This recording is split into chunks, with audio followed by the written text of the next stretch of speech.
Hey guys, it's Victoria. I was yawning. Hey guys, it's Victoria. And Colin. And a lot of you have asked for a budget video, so we decided to kind of plug the numbers, and now we can give you a good idea on how to budget a trip like ours, or give you some ideas for stuff like that. So this is our average per day, what we spend, say, on food, on accommodation, so hotels, guest houses, hostels, stuff like that. Transportation, so getting from destination to destination, we'll give you our average on that. And water. Because you can never have enough water, so yeah. So we'll do that we're going to show you India, and then the price of the Philippines, and then the price of Southeast Asia in general. So for us so far, that has been Malaysia, the Philippines, Vietnam, and then we're in Cambodia now. So.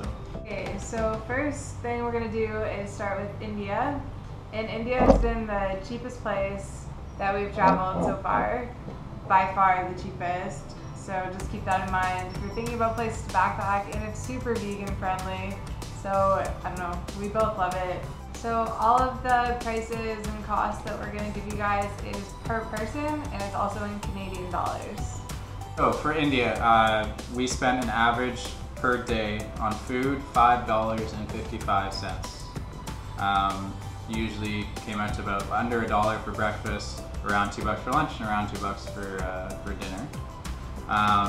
An average per day on water in India that we spent was a whopping 88 cents, which actually doesn't sound like a lot, but it adds up. And water in India is fairly inexpensive, but it's very hot, and we were buying like lots. On accommodations, we spent $4.41 each per night, which is pretty amazing. Yeah, if you think about like the price of a hotel at home, wherever you are, or when we traveled Europe, which could be like a whole other video, we didn't want to put it in here because the prices are so different.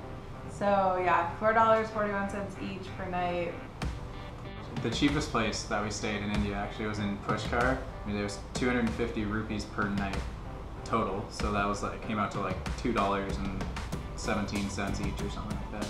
So pretty crazy. And it wasn't even like really bad. So yeah, No. India, when we're talking about accommodation, we're not talking about dorm rooms. Whereas a lot of backpacking, you're thinking like hostels and dorms, but India's guest houses, and you have private rooms and an ensuite bathroom.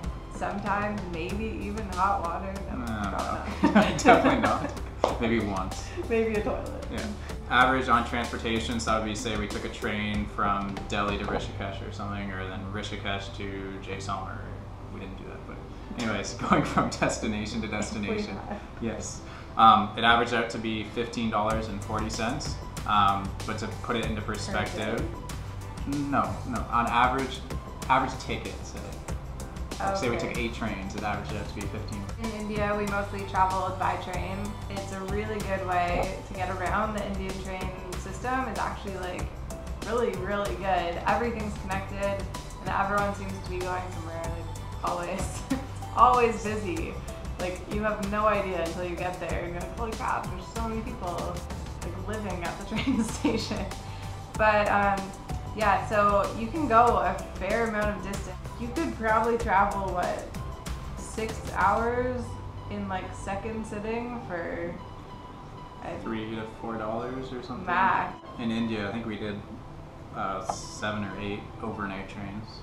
So there's. We started looking forward to them.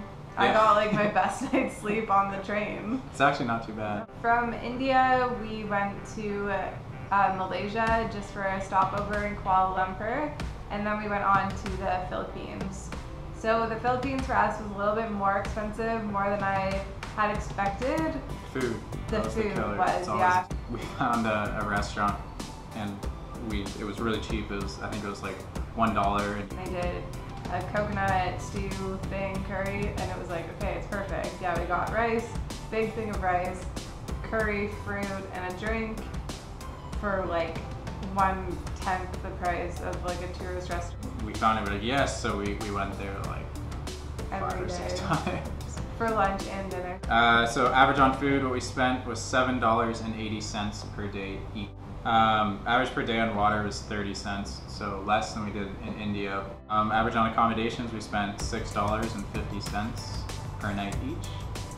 So I think that's pretty good. We did pretty well. We found a good travel tip is if it's not really high season and everything's not booked up, don't book online ahead of time. God, yeah, just no. show up and then take a look at the room, and if you don't like it, either try to get it really cheap or just move on to the next one. Transportation in the Philippines is expensive, especially if you're flying, because the Philippines is just so many different islands. 7,000 islands. There's a lot of islands, so getting around isn't cheap. So we only went to 2 islands. I like to travel slow.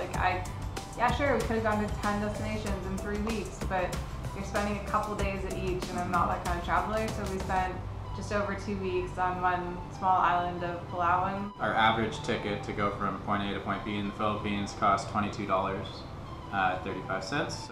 Okay, so the last breakdown we're going to give you is Southeast Asia in general.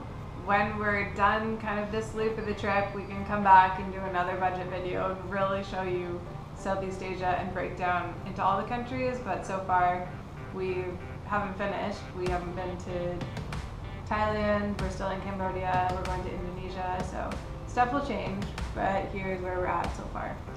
So far in Southeast Asia, we spend an average of $6.75 per day on food.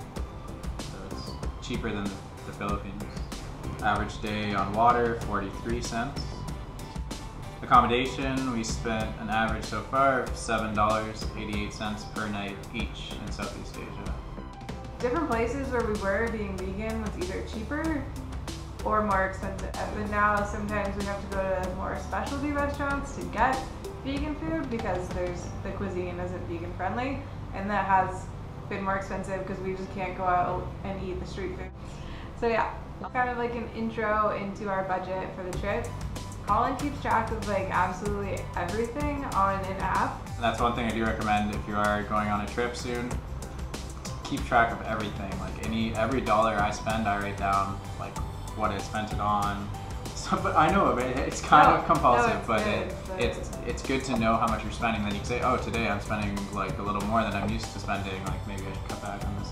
More specific questions, let us know, and we can make another video answering those questions. So just leave the questions below, and then we'll kind of do a round 2 and get more in depth, either certain countries or certain aspects of the trip.